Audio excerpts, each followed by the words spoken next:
জান্নাতের দৃশ্য দেখতে দেখতে আরাম করে চিরতরে ঘুমিয়ে যাবে। রব্বুল আলামিন কোরআনুল কারীমের 41 নম্বর সূরা হামিম আস-সাজদা এর 30 নম্বর আয়াতে বলছেন, ইন্নাল্লাযীনা ক্বালু রাব্বুনাল্লাহু সুম্মা ইসতাকামু তাতানাজ্জালু আলাইহিমুল মালাইকা আল্লা তাখাফু ওয়া লা তাহজানু ওয়া আবশিরু বিল জান্নাতিল্লাতী কুনতুম তুআদুন।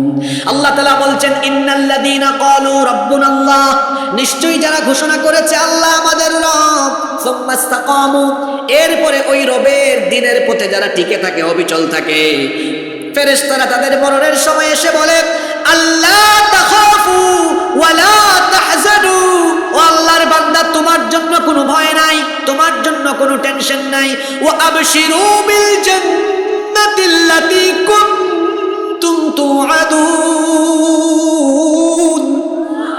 আল্লাহ যে জান্নাতের ওয়াদা করেছেন সেই জান্নাতের সুসংবাদ নিয়ে দুনিয়া থেকে তুমি এবার চলে যাওয়ার প্রস্তুতি নাও।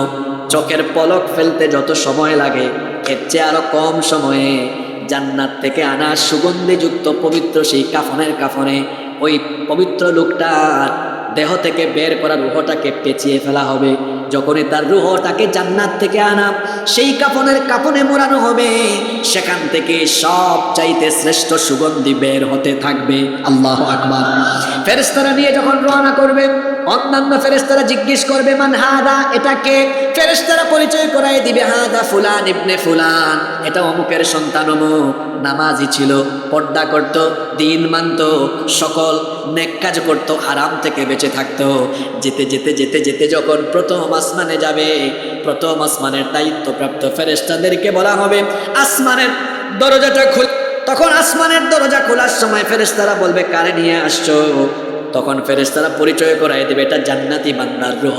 সঙ্গে সঙ্গে প্রথম আসমানের দরজাটা খুলে দেওয়া হবে। এইভাবে করে দ্বিতীয় আসমানে যাবে, দ্বিতীয় আসমানের দরজাও খোলা হবে। তৃতীয় আসমানে যাবে, তৃতীয় আসমানের দরজাও খোলা হবে। চতুর্থ, পঞ্চম, ষষ্ঠ, সপ্তম সবগুলো আকাশের দরজা তার জন্য খুলে যাবে। অতঃপর 7 আকাশের উপরে একটা জায়গা আছে, এর নাম হলো ইল্লিন, যেখানে নবী রাসূল, পয়গাম্বার এবং সকল নেককারদের রূহকে সংরক্ষণ করে রাখা হয়েছে। সেটার নাম হলো ইল্লিন।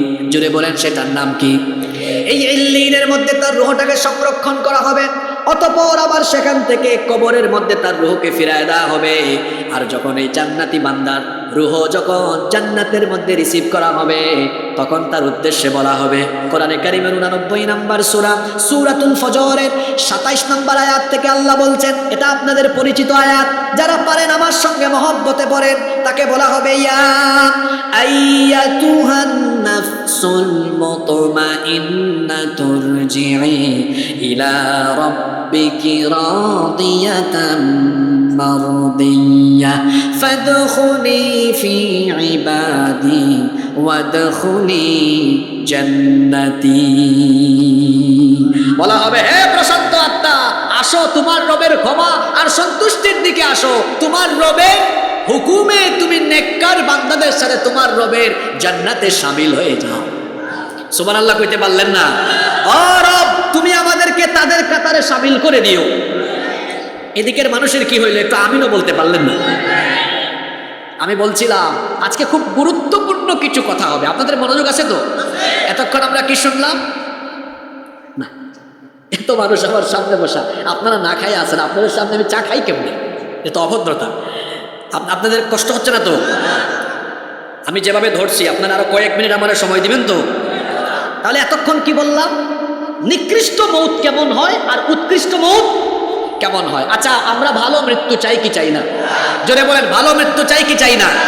শোনেন, ভালো মৃত্যুর 7টা আলামত আছে। কথা বুঝে থাকলে বলেন তো, ভালো মৃত্যুর কয়টা আলামত আছে? এই 7টা আলামত মৃত্যুর সময় দেখা যায়। সেগুলো কি?